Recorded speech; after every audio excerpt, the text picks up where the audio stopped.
What's going on, guys? Back with another Larry video, and we are finally getting some parts in. So for whatever reason, the parts I've ordered for this truck has just taken an abnormally long time to get in. Like I said, I don't know why, but anyways, we finally got them in. I'm sure you can tell by the title. We got some wheel spacers for this thing. So let's check out why it's pretty much mandatory to put wheel spacers on these. All right, so pretty much any brand you do a spindle lift on is gonna have this issue. And even like my Duramax had, your Torsion Key Chevrolets, GM products, they're gonna have this same thing. Thankfully on Baby Squat, it's not the case. Fords, typically not the case. But when you do a spindle lift or a drop bracket lift, in most cases, it does push the front end out. And so you run into this where the front end has got a decent amount more stance than the rear. And in all honesty, it looks a little goofy. If it didn't have mud graps, it maybe had like an AT on it, it would have that real Baja pre-runner look, and it might look a little better. Personally, I think it looks pretty goofy like this, and that's just my opinion. If you don't like wheel spacers, you don't want to do that, whatever, floats your boat. However, I will say there's some guys that I know run too big a wheel spacer on the rear, and it has the rear of the rear tire sticking out farther than the front, and I cannot stand that look. If you have that on your truck, you know, do what you want to do, but personally, I would rather the front end stick out farther than the rear. It just looks weird to me when some people are running like a 2 or bigger inch wheel spacer on the rear and it's sticking out farther than the front. So we went with the 1.5 inch wheel spacer, and that should give us the perfect stance to match the rear to the front and clear our lug nuts, or our lugs. That is the big debate. They say it should, but it might not. Certain brands and stuff, the lugs are a little bit longer than 1.5, and so we potentially might have to cut the lugs a little bit. Fingers crossed we won't have any issues with having to cut the lugs, but we'll just have to see. So let's go ahead and pull this thing inside.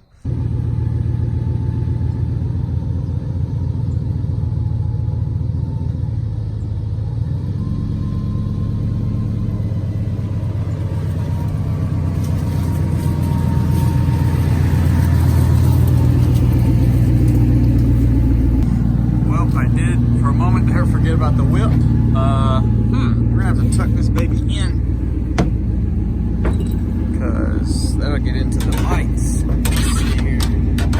Let's see if we can tuck it in. Oh yeah, right there in the tailgate. Perfect. Hey, now we got that like Jurassic Park look going on.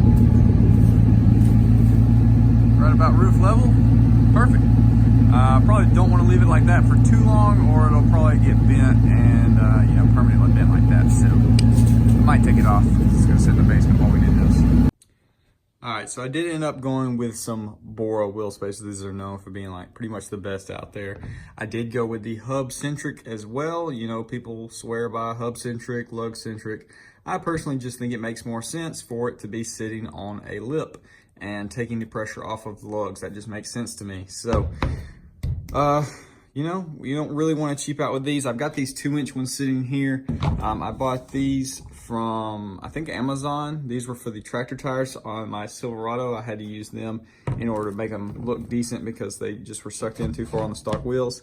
So there's your little comparison between a 1.5 inch and 2-inch. And I mean, if you look at the threads, I mean, this is actually was rated really highly. Oh, forgot those were in there.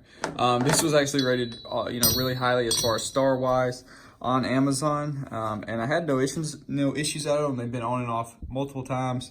None of the threads look weird. Nothing's wonky, and they went through a little bit of abuse with the tractor tires on there. So, you know, you might can get away with something like this, but for something like Larry that I'm going to be running these all the time, it made sense to me to get the nice ones. And these honestly weren't really expensive. I can't remember exactly what they were, but I'll put it up here.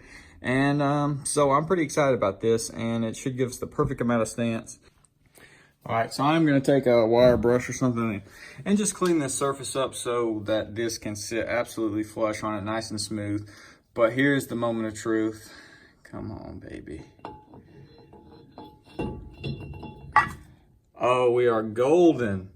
So I can confirm now 1.5 inch wheel spacers can 100% fit and not have to cut your lugs. You could honestly probably run a 1 inch. I mean, there's a decent amount still there. So That is awesome. I'm super excited about that because I was a little I was a little hesitant on cutting the lugs. So super stoked on that. We won't have to cut the lugs. So like I said, gonna clean this surface off nice and smooth because it is, you know, it's rusted up, got some grime on here, and you just don't want that.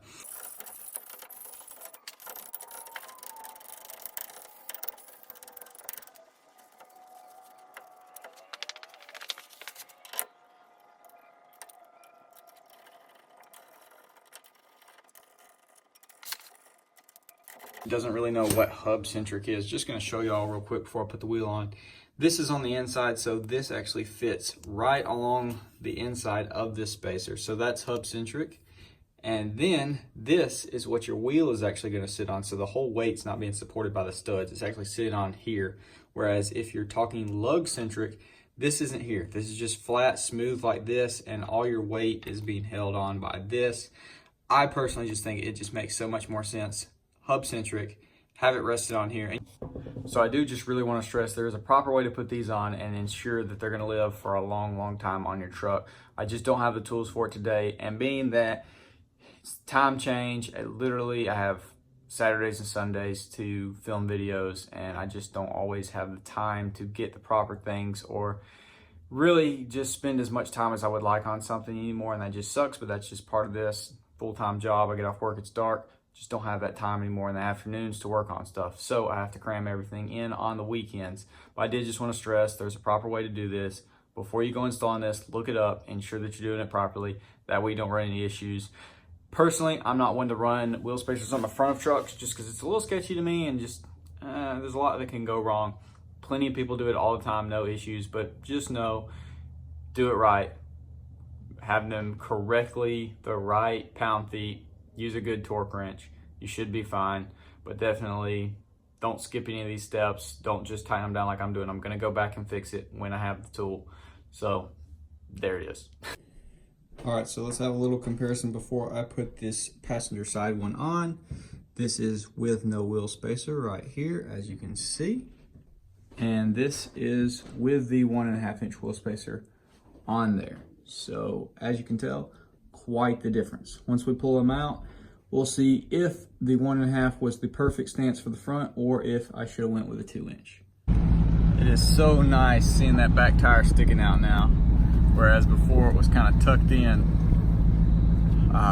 It's just good being able to see your tire back there. And it's gonna be able to see it going down the road as well as when you're creeping around in the field. Look at that mud grab, son. Oh my gosh, that thing is nasty. Alrighty, so here she is. So it looks so much better now with the rear poked out some, and it's pretty dang close. I would say you could honestly probably get away with the 2 inch and it'd be perfect. It's probably tucked in just a hair, just a little bit more than the front, and it might be deceptive because this front bumper does curve in. Let's look at it from the back, see. Because you know the body lines can trick you sometimes, but it does look just so good with it poked out some. So if we look at it from here, we got about, it's pretty dang close. I would say a 2 inch would be pushing it. You might be a little bit over if you did the 2 inch, but with the 1.5, it does definitely give you enough stance to where it looks great, and it just does push out that front, does push out the rear just enough to make it look good, not a little awkward. Because like I said, it was a little bit awkward looking with the front pushed out and the rear not. So daggone Larry, you looking clean, boy. It's actually filthy. It's not honestly that dirty after cleaning up from the mud, but I did put a lot of tire shine on it, and that is slung up all over it, you know, stance life. We also do at some point need to tackle this frame. That looks horrible. Like, that does honestly look horrible. Gonna need to do, I don't know how well we could do it, but I think we could get in here and really clean that frame up some, make it look a lot better. Obviously this isn't a truck I'm gonna make, like try to make super clean or something like that, but it wouldn't hurt to get under there, especially like, as you can see, the frame hangs down just a touch. Clean that up, you know, sand it down, put a little frame coating on it.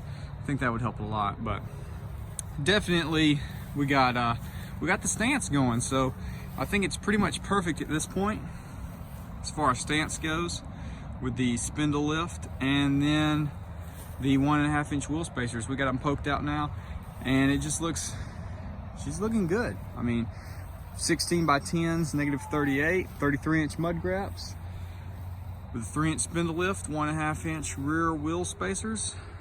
It's just looking right.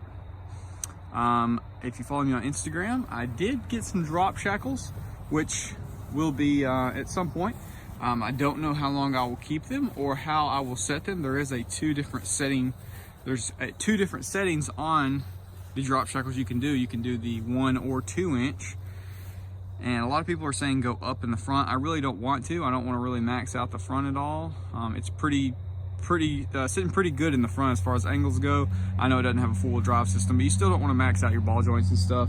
And with the 3 inch spindle lift, everything is still really happy. So I kind of want to just keep it at that. I did get the new window tint for the passenger side end, so I need to throw that on at some point. But yeah, so probably won't go up in the front, but I'm gonna, you know, we're gonna bust a little lean real here. So we are gonna put the drop shackles on probably in the next video at some point, and then we're gonna make Larry really loud at some point. So, you know, just having a lot of fun. I mean, this angle right here, dude, it looks freaking sick.